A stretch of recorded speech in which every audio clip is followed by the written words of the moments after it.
Beloved within the Seventh-day Adventist Church, this is an urgent message to all of those who have been criticizing me either on the phone behind closed doors or to my face about my ministry rebuking sin within the Seventh-day Adventist Church. This is taken from Reaping the Whirlwind. Again, that's Reaping the Whirlwind by Joe Cruz. And it's a wonderful statement here. It says, Eli was gentle, loving, and kind, and had a true interest in the service of God and the prosperity of his cause. He was a man who had power in prayer. He never rose up in rebellion against the words of God. But he was wanting. He did not have firmness of character to reprove sin and execute justice against a sinner so that God could depend upon him to keep Israel pure.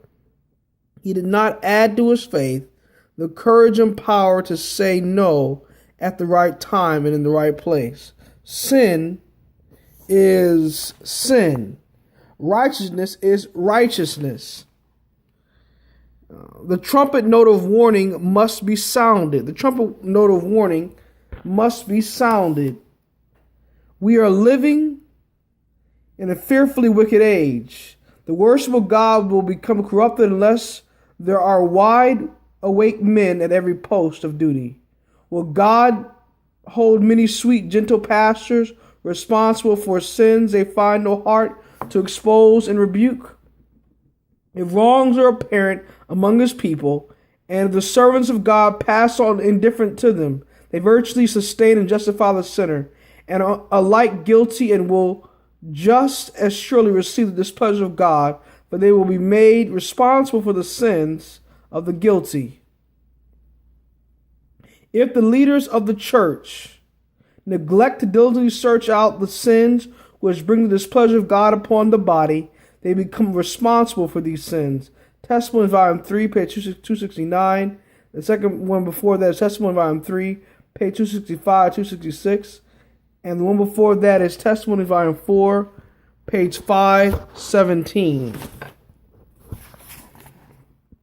Those who have no little courage to reprove wrong, or who through an indolence or lack of interest make no earnest effort to purify the family of the church of God, are held accountable for the evil that they may result from their neglect of duty. We are just as responsible for evils that we might have checked in others by exercise of parental or pastoral authority as if the acts had been done our own. Patriarchs in Proverbs 5:78. In anticipation of his last-ditch effort to make God's special remnant lose confidence in the law, would it not be logical for Satan to infiltrate the church with uncommitted pastors as well as unconverted members?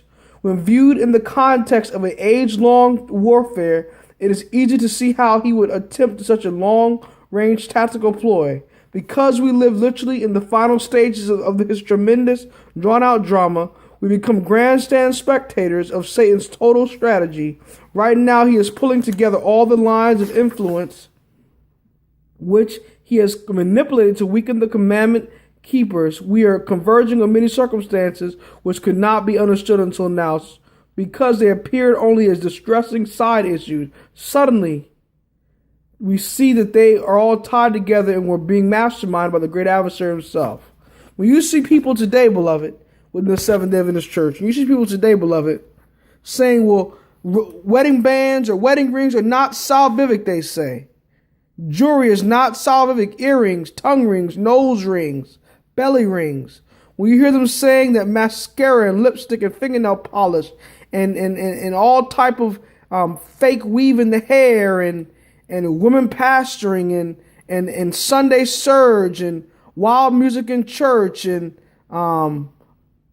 unclean meat or clean meat is not salvific. When you see them standing up and saying that we can have no fault divorce, you can divorce at random and get married at random and still be saved. When you hear them saying things like there's no such thing as the health message, health reform is not important to us in these last days. When you hear them say that's not salvific to get off a flesh diet. When you hear them saying all these things, it is Satan's effort to destroy God's remnant church in this last days.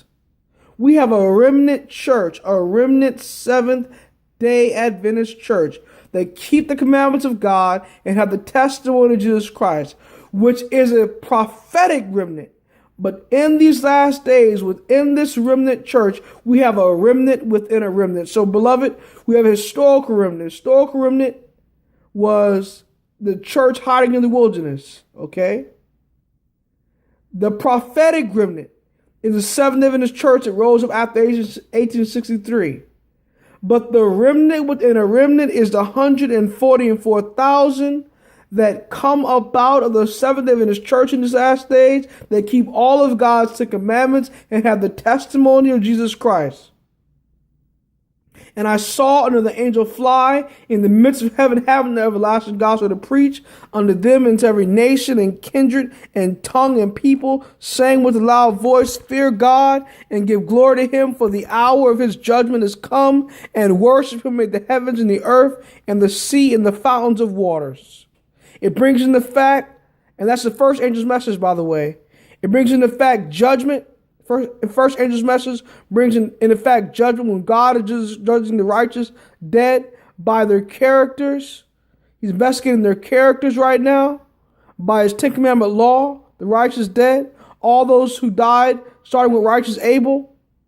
He's interceding for us that we will be a part of the 144,000 and not receive the second death or raise, and that we can raise in the special resurrection before the second coming in his last days.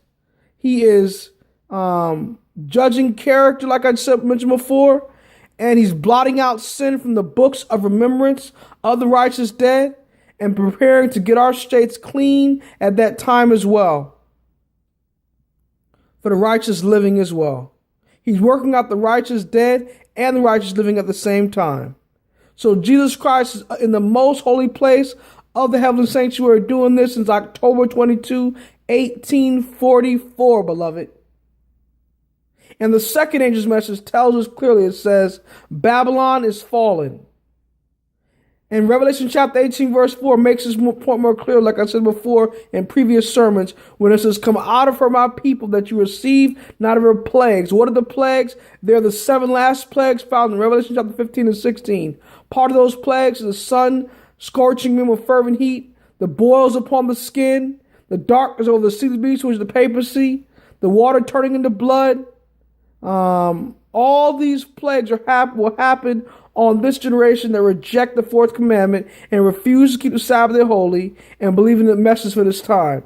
But in these last days, we have ministers that are preaching women's ordination. They're endorsing women's ordination, even after we've had a vote within the Seventh-day Adventist Church recently in 2015 to not accept females to pastoral or ordained ministry. And we're allowing them to still serve in certain unions and divisions as ordained elders and commissioned pastors, and even some unions in this division as ordained ministers. And the Bible condemns this. We need to give the straight testimony to Laodicea. We need to tell people to preach the truth and not preach error. We need to sigh and cry for all the abominations that be done in the land, all the miming in church, all the drama in church. I was at a local Seventh-day Adventist meeting this evening at a school, Seventh-day Adventist school here in the city, and they had some acting, some drama for a religious forum. We do not need to have drama. Ellen White talks about that in Ministry Hill in a chapter called True and False in Education. She says drama is a false thing in these last days. We do not need to have miming and competitive sports and alcohol and tobacco and caffeine. We need to stand true to the message. So all of you liberal ministers, all of you new theologians that preach that we can have victory over sin, that preach in the NIV version Bible, that preach that Jesus Christ had the nature of Adam before the fall. Christ had the nature of Adam after the fall. The Bible is clear on that. It says, for verily he took not upon the nature of angels, but the seed of Abraham. Abraham, David were all sinners. Abraham lied about his sister Sarah. David slept with the woman that was not his wife and killed her husband. Christ had that same nature after the fall, and he overcame it because he was tempted in all points like as we are, yet without sin. He was tempted to commit fornication. He was tempted to commit adultery. He was in all points tempted like we are, yet without sin. He had the propensity to sin. Christ had the propensity to sin. He had a fallen nature, a fallen human nature. I disagree with these theologians that teach that Christ had a pre-fall nature, a sinless nature. Christ did not have a sinless nature. Christ had a fallen human nature. We need to go back to our Bible and the Spirit prophecy, beloved. And as already she talks about this. In fact, when you fully understand this poem more clearly, you understand that the word sperma in the Greek means offspring. So Christ took our offspring. He took our fallen human nature offspring. God bless you on Facebook and YouTube. Happy Sabbath, beloved. Read the Bible and the Spirit prophecy. I'm going to hear Moses Mason speak at State Line 7 Adventist Church tomorrow. God bless. Happy Sabbath.